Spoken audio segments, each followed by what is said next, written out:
Happy day, YouTube. So, I wanted to talk about Bikram yoga. Bikram yoga. And why I believe that Bikram yoga is not healthy for you. It is, well, first I'll tell you my experience with Bikram yoga. So, I did Bikram yoga for the first time about 6.5 years ago, and I'm a terrible historian, so I'll do my best, but about 6.5 years ago, I hadn't been doing yoga that long. I was still very out of shape, but I was in this mode of, I'm gonna push myself and see just how much I could do, how far I could take this. And so I did 4 classes in 1 week. The first class, I was amazed. I put my head on my knee for the first time in a complete folding of my body. I was high on life. I mean, this was amazing to me, and I felt kind of incredible afterwards, except I mean, I couldn't quit sweating, and I had some weird synergistic things happen, but I just kept pushing through. It was the second class that I went to where during the class, and I didn't know at the time that I had multiple sclerosis or MS, but in that room I got cold, and I just thought, wow, that's a little weird. That's a little weird. And then afterwards, this was the second class, afterwards I couldn't quit sweating for about 5 hours. Even though I was in an air-conditioned room, I was freezing cold, and I couldn't quit sweating. And then I started seeing auras around trees and objects, and I just thought, oh, this is so weird. Samadhi, oh man, I'm in bliss. I can see auras and all this. Of course, in hindsight, I may have had a heat stroke and didn't realize it. And so I slept for like 14 hours, and then I went back the next day for class number 3. and and I was in there, and I said to one of the guys, I said, do you ever get cold? And a guy and a gal next to him was like, they kind of like looked at me really weird. They were like, no, we've never gotten cold in here. And that's when I just thought, oh, why do I get cold? And it still happens to me. Still, I get cold when I get overheated. It's weird. I'll have goosebumps. It'll be like 100 degrees outside, and I know I'm overheated because I get goosebumps and I get freezing cold. And so that was the third class where I was like, I went home, and again I was sweating profusely afterwards for hours. Couldn't quit sweating. I would get in a cold shower and then get out, and I'd still be sweating. It was really bizarre, and I'd be under the covers, freezing cold and sweating.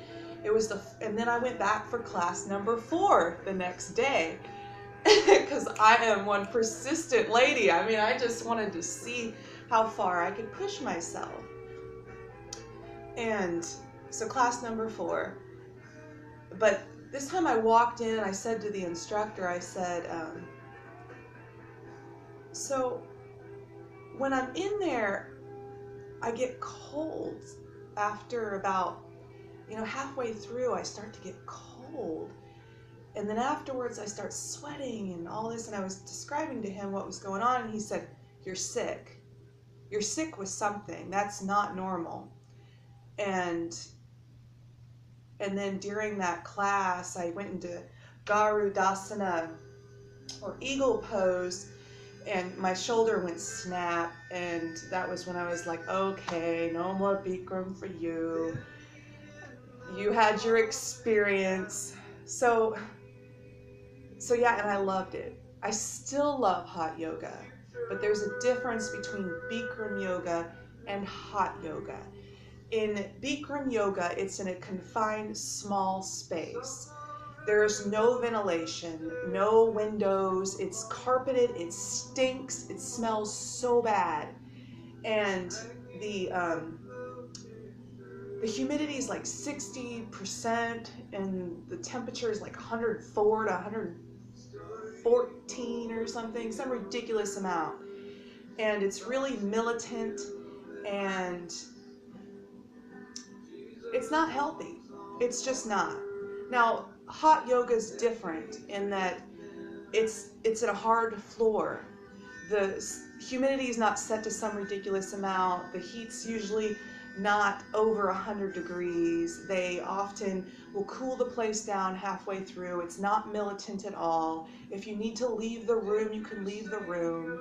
In Bikram yoga, they discourage you from leaving the room. It's like puke on the floor if you have to. They also discourage you from drinking water. It's like frowned upon. It's like you're weak if you drink water, you know? As opposed to hot yoga where they're like, drink plenty of water, drink water, just don't guzzle it because you might get low sodium. You want to sip it. If you're sweating profusely, you don't want to guzzle water. That's a really bad idea. But, so, there's a difference, and I still love hot yoga. I do not practice hot yoga on a regular basis, just occasionally, and I'm very careful. So, 3 main reasons that Bikram yoga is not healthy, other than anything I've stated so far, is it gets your cortisol levels up so high that, which is your stress hormone. You don't want your stress hormones to be up that high all the time. Like, people will do Bikram yoga for weight loss, and that's such a bad idea.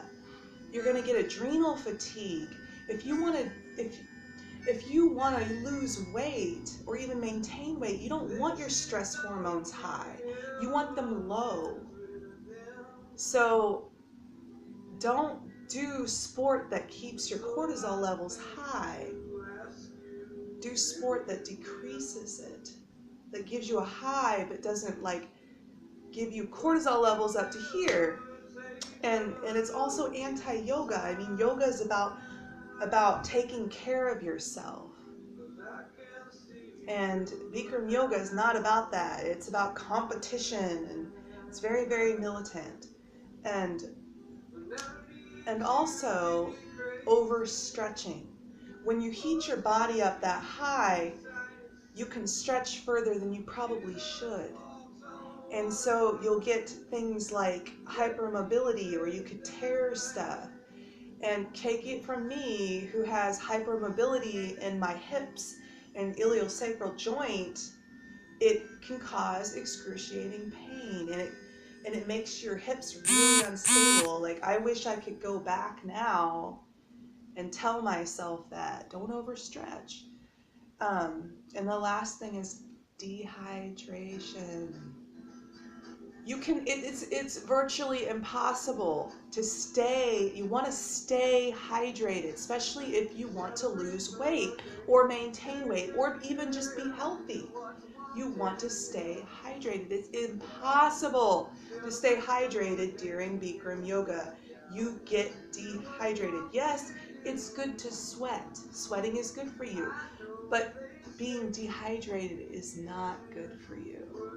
So you risk heat strokes, you risk joint injuries, you risk overstretching, you risk heart attacks, you risk electrolyte imbalances, you risk so much.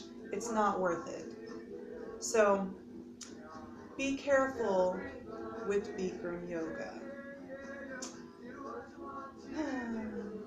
I hope that you're having a beautiful day. Namaste.